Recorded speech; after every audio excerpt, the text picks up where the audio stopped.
Your Gen Z college kid could be away at school right now, posting selfies, smiling, and letting you know that everything is just fine. What if I told you that there are 5 red flags that could show you that they're secretly suffering in silence? Welcome to A Milli Method. My name is Keith, a college counselor of over a decade who works with Gen Z every day. And one thing I can tell you is that they are masters at hiding how they are really feeling. We're gonna go through all 5 of these red flags with the most obvious one first. Extreme weight gain or weight loss. I packed on a couple of pounds myself back in college. So that freshman 15 absolutely is real. It's completely normal for a student's weight to fluctuate up or down, but the problem occurs when we see extreme changes. As a parent or new educator, you have to be aware of the different factors that now affect a student's college experience. Stress, anxiety, depression, even socialization. All of these things can change your eating habits as well as your sleeping habits. Being attentive to your child's eating habits are a good indicator to follow how they're doing, but please be gentle in addressing it. And if your student is like me and they like to munch when things are going good,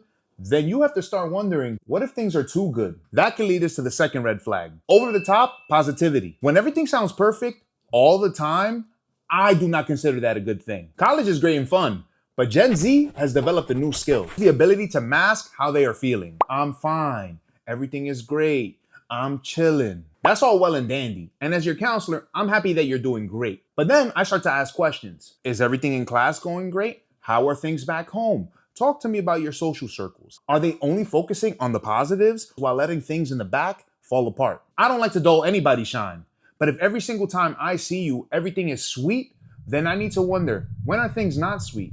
And when are you showing stress? These questions are often answered by the third red flag. They are always in their room. Parents listening to this is the easiest flag for you to find. If every single time you get on the phone with them or you FaceTime and they're always in their room, no matter the time of day or the day of the week, this is something you need to start monitoring very closely. Alone time is normal, but when that becomes your routine all the time and a college campus that's built to be social and you're surrounded by hundreds or thousands of people, that often becomes a red flag for loneliness or burnout. And it is something that should be taken very seriously by the parents as well as other educators. Quick Milli Method tip. As an educator listening to this, if you are concerned about a student who is always in their room, open up the door for them to spend some time with you. They could just hang outside your door to do some studying or get their homework done, and it's a beautiful way for them to interact with other students who come visit you as well. That conversation won't always be sweet because a student could just turn it down. But then that raises the question, if you're only spending time in your room, do you ever spend time in your class? Red flag number 4, no academic engagement. Parents, this is a sneaky tip for you. Ask your child what they have learned.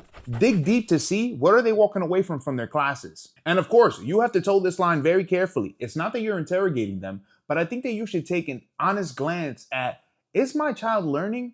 Are they participating in class? And then that could lead to the question, are you even going to class? In my experience as a college counselor, disengaged students often avoid talking about classes entirely. As an advisor or parent, you need to approach this situation very softly. If they cannot tell you what they are learning, that doesn't necessarily mean that they're cutting class. It could just mean that they are lost or they are just not as interested in it as they would have thought initially. Once you kind of catch them in this red flag, it's on you to ask the right questions to figure out what is the support that they need. But if they don't make any mention of friends, then we have a very big problem. Red flag number 5, no friendships. Parents, I know you're paying a lot of money and academics should be the number 1 priority for the students.